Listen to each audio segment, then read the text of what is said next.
চুলায় প্রথমে fry pan দিয়ে তারপরে সরিষার তেল দিয়ে গোটা মশলা দিয়ে তারপরে 1.5 কাপ পেঁয়াজ দিয়ে একটু পেঁয়াজটা নরম করে ভেজে নিব। তারপরে দিয়ে দিব 1 চামচ আদা বাটা, 1 চামচ রসুন বাটা, 1 চামচ জিরা বাটা। জিরা বাটাটা দিয়ে একটু কষিয়ে তারপরে একটু পানি দিয়ে দেবো 1 চামচ হলুদের গুঁড়া, 1 চামচ মরিচের গুঁড়া, 1 চামচ ধনিয়া গুঁড়া আর পরিমাণ মতো লবণ।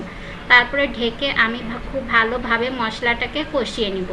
খুব ভালোভাবে কষানো হয়ে গেলে তারপরে দিয়ে দিব এখানে আগে থেকে পরিষ্কার করে রাখা গরুর বট।